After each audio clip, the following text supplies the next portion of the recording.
Allison Barber, president of the Indiana Fever. The excitement spiraling behind this particular class. Talk to us a little bit about the nerves and the big responsibility you have as an owner to make sure that you do this portion of it right. You know, as the president of the Indiana Fever, I've had this great vantage point of watching this franchise over the last 5 years, a winning franchise that's now been putting pieces together to get back to the top of the game again. And so I see a few things. Number one, loyal fans that have been with us 25 seasons. It's our 25th season, so we see this continuity of fandom. And then two, I see opportunity as our general manager and head coach, Christy Sides, put together all the pieces that you need. You know, so like creating a great puzzle. And the puzzle pieces are coming together for the Fever to make this beautiful picture of a winning franchise. Leading up to the big moment tonight, as far as who you will pick, how do you prepare for that? Your team, how do they go to the, I want to call it war room almost, to make sure that we bring the right players back to Indy? I just left my general manager and my head coach and assistant coaches. They are in our war room, and they've got whiteboards everywhere with all the scenarios, and they've been working on this for months and months, scouting college players, working to get the right free agents. So you can imagine it's like any corporate strategic plan. You have to put the pieces in place. We have great veterans. We signed several great rookies the last 2 years, added some free agents this season, and now we're ready for this next draft class. And so one thing at a time, one step at a time, one piece at a time. And they're in the war room looking at all their options, making sure we are ready and prepared to take the Fever to the next level. Now, we can't leave this without talking about the big name at the center of all of this, Miss Clark. I mean, she is literally economic leaders. They're saying how she is going to do so well for our economic here in Indy, and people are just waiting for them to say, first round pick, Indiana Fever, Caitlin Clark. Talk to us a little bit about that anticipation.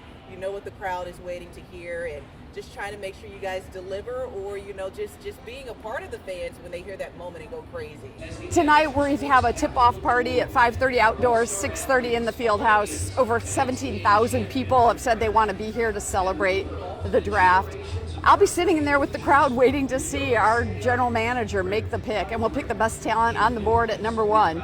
It's exciting to think about, and the momentum is great, and we're expecting great things. Since you started till now, I know a lot of, you turn on ESPN, it's like Indiana Fever, Indiana Fever, Indiana Fever, because we have the number one pick. Yeah. But did you ever imagine a day where every other word in the media is Indiana Fever?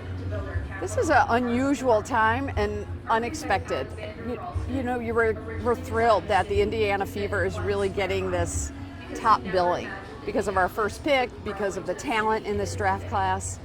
I'm excited for our city and state. Everywhere you go around the country and even internationally, people are talking about the Indiana Fever. I'm thrilled for the Simons, who started this franchise 25 years ago and have been dedicated to the game, the women's game. And I'm really grateful for all the people who have come before us. We're not at this point, but for the Kelly Crosskoffs and the Tamika Catchings and all the great players that have played here and the coaches that have coached. So this is what we love to see in Indiana, is that we keep building on our history to take our next place in history. Tell me, you mentioned a little bit about it as far as the time that goes into this. How many months out do you, or is this a year-round thing, just making sure that this moment is right? How much time goes into making sure you secure this spot? What you'll see tonight at the draft is 3 years in the making. So 3 years ago, we wrote a strategy around how do we get to this point tonight. And so that meant who's in the front office. It meant who's on the team. It meant who are your coaches. It meant what do your facilities look like. All of these pieces we've been working on for 3 years. We looked at the document 2 days ago saying, how are we doing against our 3-year plan? And we're on track with all of the things we expected. Success, as they say, is when opportunity meets preparation. We've been preparing for tonight for 3 years. Wow, when you think about, I heard over the weekend, I guess we spoke to you guys Friday leading into today, and they were talking about ticket sales just through the roof.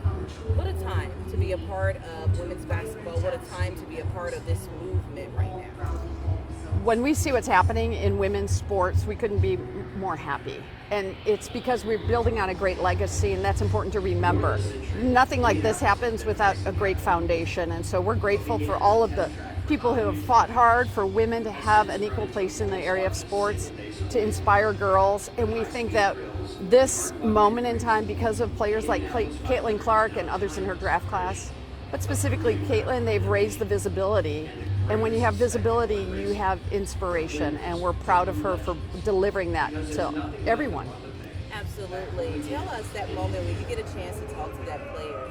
And I mean, I'm sure they're filled with excitement being drafted #1, and to be on the phone with the woman making moves and shaking things for them. Talk to us a little bit about that energy that you can feel from the players, and that moment that you love as to why you do what you do.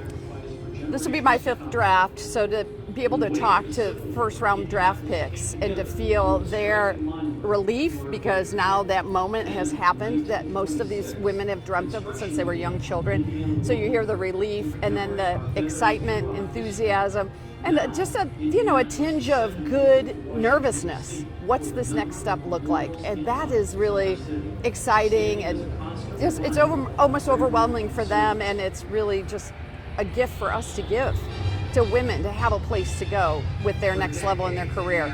So the excitement, nervousness, and just relief, it's all bundled together when we talk to that first-round pick.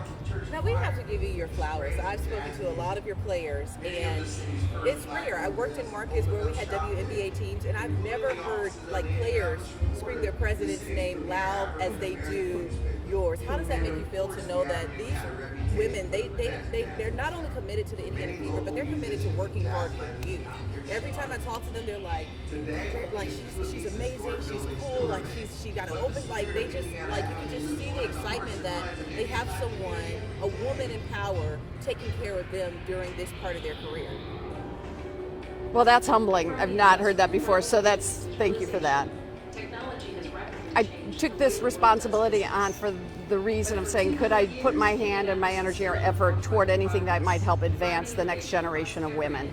And so to be sitting in the president's chair in this moment in time, to say wherever I can open doors for the next generation, similar to how people have opened a door for me, what a gift that is for me, and it's humbling.